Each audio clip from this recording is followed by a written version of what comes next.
आज की कहानी वैभव पाने पर गर्व नहीं करना चाहिए।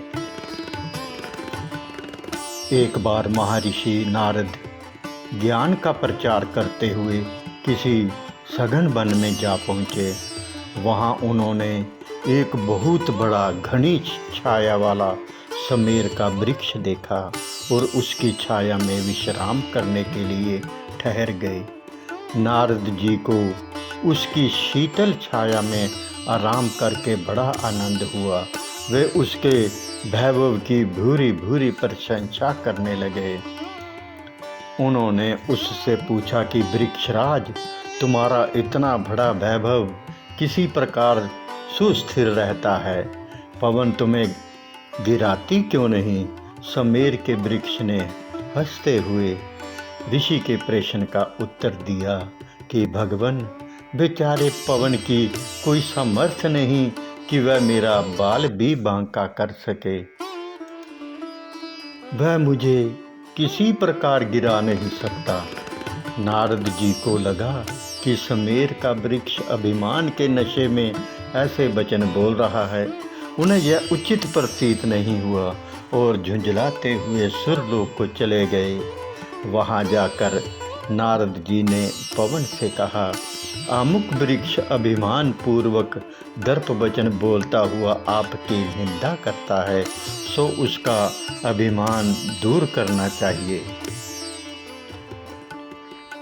पवन को अपनी निंदा करने वाले पर बहुत क्रोध आया और वह उस वृक्ष को उखाड़ फेंकने के लिए बड़े प्रबल प्रवाह के साथ आंधी तूफान की तरह चल दिया। समेर का वृक्ष बड़ा तपस्वी, परोपकारी और ज्ञानी था। उसे भावी संकट की पूर्व सूचना मिल गई। वृक्ष ने अपने बचने का उपाय तुरंत कर लिया। उसने अपने सारे पत्ते झाड़ डाले और ठुट्ठू की तरह खड़ा हो गया। पवन आया, उसने बहुत प्रयत्न किया पर ठुठ का कुछ भी बिगाड़ न सका। अंततः उसे निराश होकर लौट जाना पड़ा। कुछ दिन पश्चात नारद जी उस वृक्ष का परिणाम देखने के लिए उसी वन में फिर पहुँचे, पर वहाँ उन्होंने देखा कि वृक्ष ज्यों का त्यों हरा भरा खड़ा है। नारद जी को इस बात पर बड़ा आश्चर्य हुआ।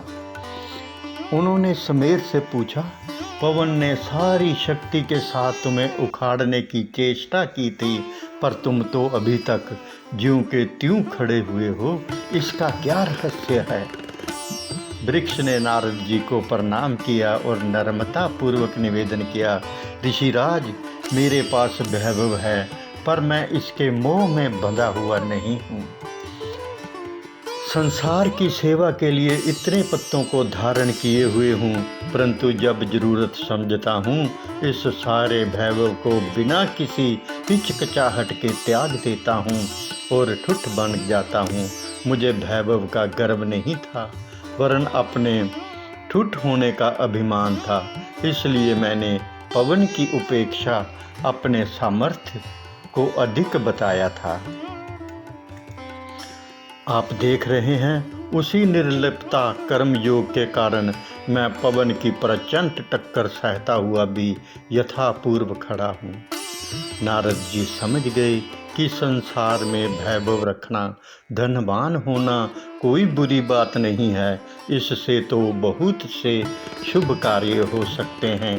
बुराई तो धन के अभिमान में डूब जाने और उससे मोह करने में है।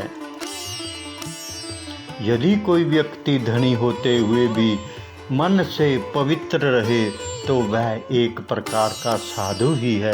ऐसे जल में कमल की तरह निर्लिप्त रहने वाले कर्मयोगी साधु के लिए घर ही तपोभूमि है। अपना सुधार संसार की सबसे बड़ी सेवा है। अपने दोस्तों और रिश्तेदारों तक शेयर करना। धन्यवाद।